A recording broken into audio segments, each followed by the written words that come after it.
Hi, Mark Baldwin here at the Dzogchen Retreat Center in Eugene, Oregon, USA. And today I will be talking about the three jewels.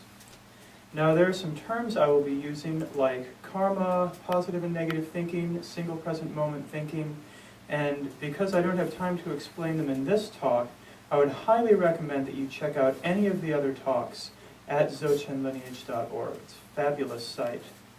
And now we begin. So, remember, in the Buddhist view, we are single present moment thinking only. And Buddha, the first of the three jewels, is our true nature, is the nature of single present moment thinking. Now, Buddha is zero negative thinking and zero negative karma. Buddha is true happiness beyond suffering. This is why we always seek happiness. And we never forget even the littlest bit of happiness, even for an instant. Because our nature is true happiness, we naturally gravitate to it. And without this, we would never even seek it out in the first place. This is the innermost essence of your heart and mind. This is your deepest, innermost essence. The second of the three jewels is Dharma. Now, Dharma is our 5 positive thinkings only. There are many definitions of Dharma. There's actually 10 different ways it's used. And in the context of this conversation, and also in the context of taking refuge in the three jewels, we're referring to this definition of Dharma. We're referring to our 5 positive thinkings only. Now, all of our happiness has 2 causes: our positive thinking and our positive karma. So, without Dharma, without our positive thinking, happiness could never arise because there would be no cause for it. Just as a seed can never blossom, you can never grow a tree without a seed. The third of the three jewels is Sangha. Sangha is the radiation of others' positive thinking. Sangha is the Dharma of others. So my positive thinking for me is Dharma, and is Sangha for all of you. And all of your positive thinking is Dharma for you and Sangha for me. Now, every happiness we experience is not only caused by our Dharma, our positive thinking, but is conditioned by all beings' thinking, all beings' positive thinking. Just as a tree, that seed I was talking about awkwardly before, cannot actually blossom and take root without the nurturing earth and water and sunlight. So, if you have no Dharma, if you have no positive thinking, it is almost impossible to find any Sangha. So these two things work together, they're interdependent. So you actually can't experience happiness without all 3 of these factors working together. Happiness has to be our true nature, otherwise we would never look for it in the first place. We have to have the cause for happiness. We have to have at least some minimal amount of positive thinking.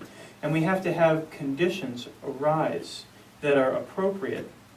So if you're not nice to other people, they won't be nice to you.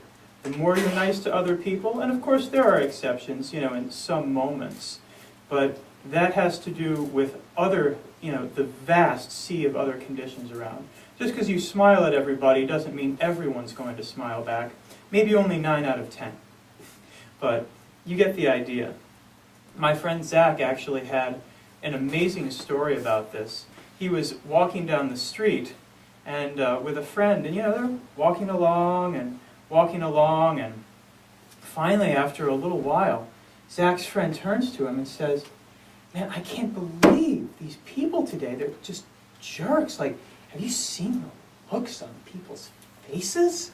And Zach just sort of looks back and is thinking to himself, like, haven't we been walking down the same street? Because everyone's been smiling at Zach. Like, things have been, going really well, and he's been having a great day. And then it dawns on him, his friend has been frowning the entire time. He's been in this terrible mood. So everyone's seen his face and gone, like, sort of giving him the eye, like, "Man, what's up with you?"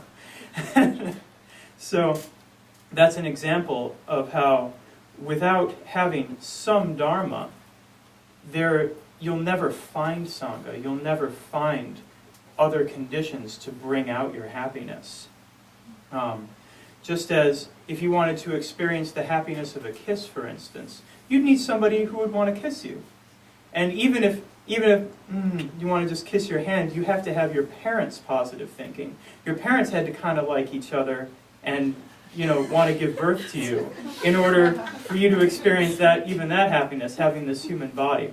So clearly we can see the two are interdependently linked. You can't have one without the other. You can't have one without all three. Say, okay, smart guy.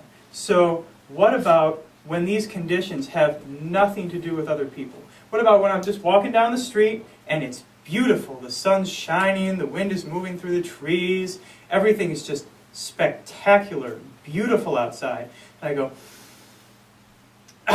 it's a beautiful day. Yeah. Well, that perfect, beautiful day, you would have no way to perceive if you didn't have some positive thinking, some happiness in your heart. Without having Buddha nature, you wouldn't even bother looking for it in the first place. You'd just think, office, donut, you'd never even look up. You'd never be seeking it. And even if you saw it, it would never cause your happiness. And this is something I've certainly experienced many times. I've ruined countless beautiful days being in a bad mood. Walk around all day, 6 hours into the day, I look up and go, wow, what a beautiful day. Where have I been? So the only time we actually experience suffering is when we're ignoring this love that's naturally in our heart and mind. So again, Buddha is our true nature, the nature of our thinking. Buddha is true happiness, and Buddha is the reason we constantly seek happiness and never forget happiness. Dharma is our positive thinking, the love and compassion which naturally radiates from our heart. And Sangha is the love and compassion, the positive thinking of others. And we can clearly see definitively that without these three, there is no happiness, because there is no cause for happiness, there is no condition for happiness, and there is no way for happiness to arise. Thank you very much. Be happy.